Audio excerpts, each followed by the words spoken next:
All right, so the last couple of videos I did about how to find a therapist, I was trying to go through some terminology that you need to be familiar with in the UK if you're looking for a therapist. Today, we're just going to make it real simple, some steps that you can take to help yourself find a therapist to help you with your trauma.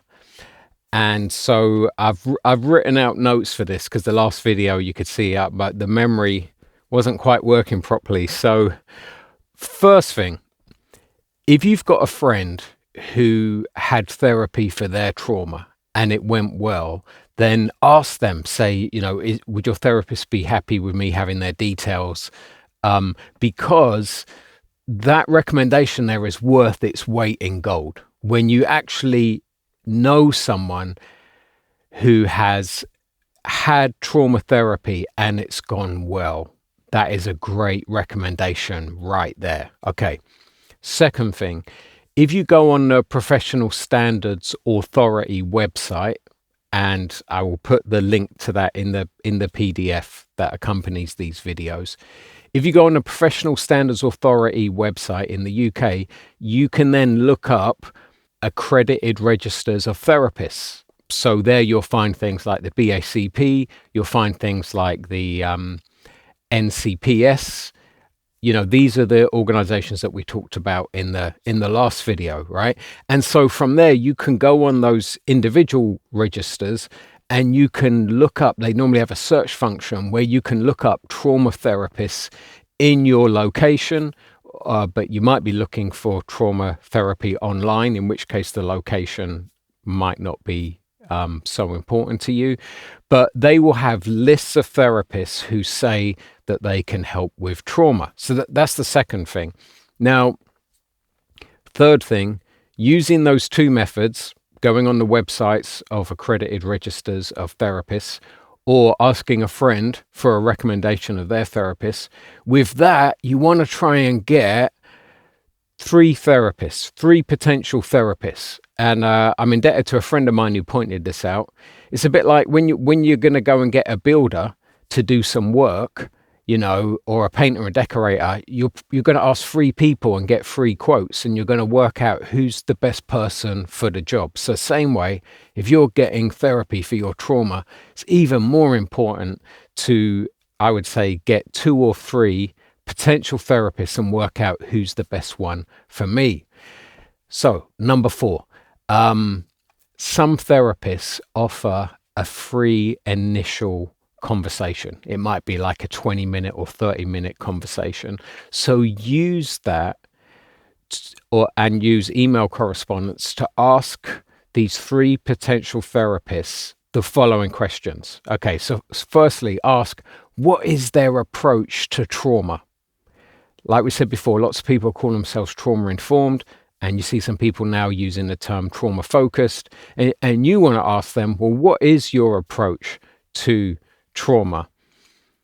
And following on from that, you want to find out, are they interested in you as a person, or do they just see you as, well, all people who have got trauma, they are treated this way and this is what works. And if they're going to kind of treat you like that, like as a number as opposed to a person, I would say that's probably not the best person to go with, especially if they have a particular modality that they push.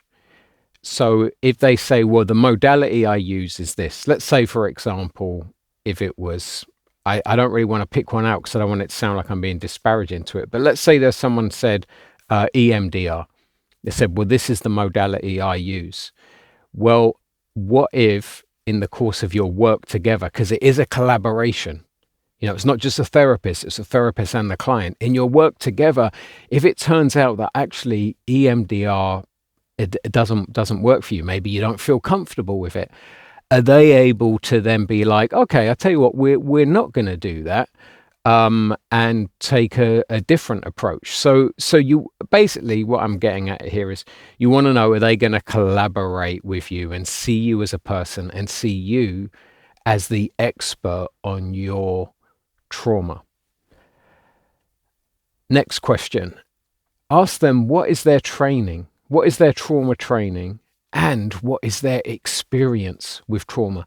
Now, if it turns out all they've had is a 4-hour CPD, that's continued professional development course in trauma, and they don't have experience working with people in trauma, then I would say you don't really want to let that person help you with their trauma. I appreciate they've got to start somewhere, but you really do want someone who's had adequate training and who has experience.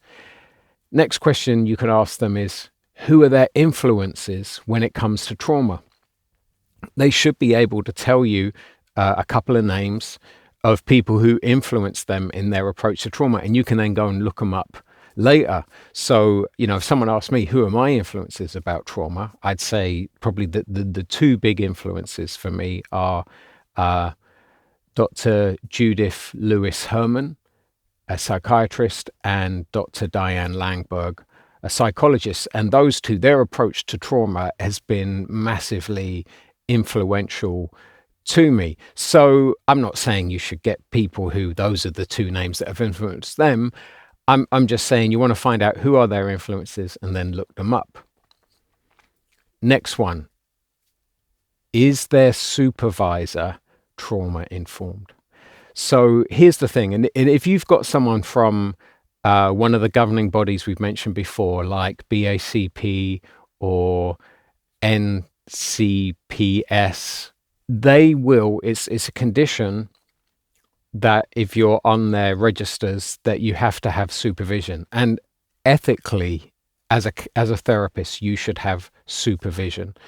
And if you're working with people with their trauma, you absolutely have to have supervision. So Judith Herman, in her book, Trauma and Recovery, she talks about how trauma therapists can't do it on their own. They need a supervisor who can help them. And this is for the well-being of the therapist, and it's also for the well-being of the client. So if someone tells you, I can help you with your trauma, you want to know that they have a supervisor who also gets trauma so that they can give that therapist the necessary guidance they need to know as they're helping you. And by the way, don't worry, in terms of confidentiality, the supervisor, they don't find out what your name is. And, so it's confidential. When the therapist once a month or however regularly it is, when they meet up with their supervisor, they tell them about the work they're doing with their clients. They ask them for advice. And if they're getting any secondary trauma from hearing traumatic stories, then they will talk to their supervisor about it. But they don't pass on your name to the supervisor, so you don't have to worry about your story and your name going out to strangers out there. Okay, the next thing, as you're talking to them, you want to think, am I comfortable with this person? If you're not comfortable with them at all, then obviously it's going to be very hard to talk to them about your trauma.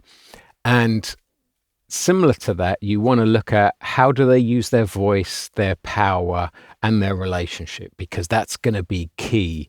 That's more key than the modality that they use. I might do another video about this, but basically a lot of research points to the fact that the therapeutic relationship, that is more important than the particular modality that a trauma therapist uses. And then you want to ask, what is the financial cost? Some people have a sliding scale based on your income. You want to find out stuff about that. And you want to find out their estimation of the time frame. How long do they think the therapy would take? And on that, be cautious about people who come up with a really short time frame. If someone says, well, I've got this new special modality that can take care of your trauma in 8 weeks, I would just be really hesitant about that approach.